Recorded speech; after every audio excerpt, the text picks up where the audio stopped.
Hi అండి, నమస్తే అండి అందరికీ. అందరూ ఎలా ఉన్నారండి? బాగున్నారా?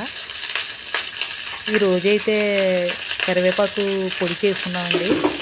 అది ఎలా తయారు చేయాలో ఏంటో మీకు ఈ వీడియో ద్వారా తెలియజేస్తాను. కరివేపాకు కంటికి అలాగే మన ఆరోగ్యానికి మంచిది కదండి.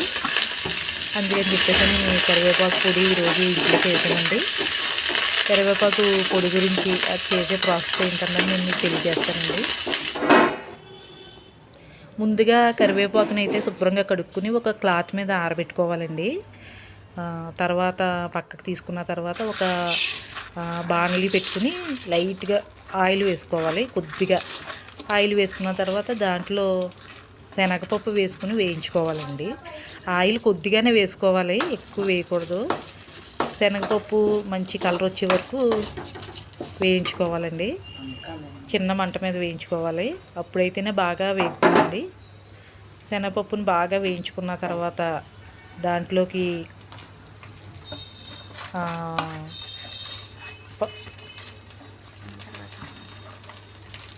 శనగపప్పుని బాగా వేయించుకున్న తర్వాత కొద్దిగా మనం మెంతులు కూడా వేయాలండి. మెంతులు అలాగే మినప్పప్పు, జీలకర్ర, చివరగా ఎండుమిరపకాయలు కూడా వేసుకుని బాగా వేయించుకోవాలండి. చూడండి, చూస్తున్నట్టుగా చివరిగా జీలకర్ర వేయాలండి. పప్పులన్నీ అయిపోయిన తర్వాత వేగడం, అప్పుడు జీలకర్ర వేయాలి. వేసిన తర్వాత చివరిగా మిరపకాయలు అయితే వేసి బాగా వేయించుకోవాలండి. మొత్తం ఇవన్నీ కలిపి బాగా వేయించుకున్న తర్వాత మనం స్టవ్ ఆఫ్ చేసుకుని ఇవన్నీ కూడా మిక్సీ జార్లోకి తీసుకోవాలండి. మిక్సీ జార్లోకి తీసుకున్న తర్వాత అదే కడాయిలో మళ్ళీ కరివేపాకు వేసుకుని బాగా వేయించుకోవాలి. ఇంకా ఆయిల్ వేయనవసరం లేదండి. కరివేపాకు కొద్దిగా బాగా ఫ్రై చేయకూడదు, కొద్దిగా పచ్చి ఉండాలండి. అలా ఉన్నప్పుడే మనకి దాంట్లో ఉన్నటువంటి పోషక విలువలు అనేవి మనకు అందుతాయి. కాబట్టి కరివేపాకు లైట్గా వేయించుకోవాలండి. బాగా ఫ్రై అయిపోయేలాగా మనం అయితే వేయించకూడదు.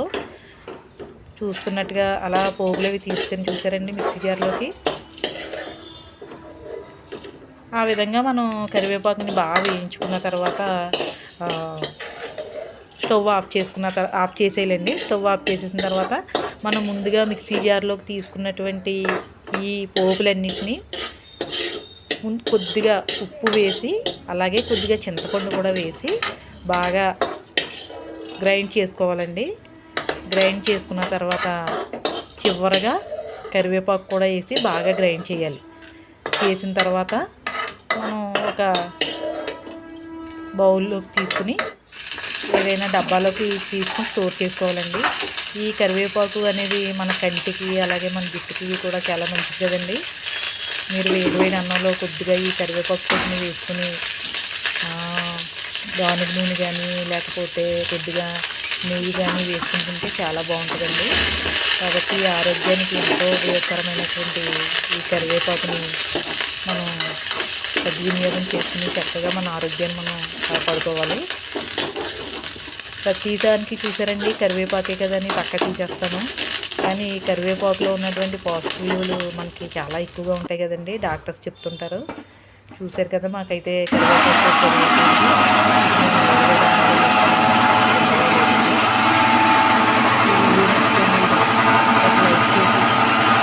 హేమచాతు వ్లాగ్స్ని సబ్స్క్రైబ్ చేసుకోండి.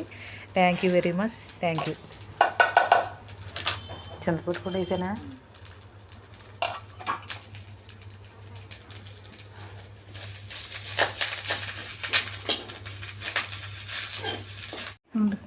చెప్తాను సార్ కలపని.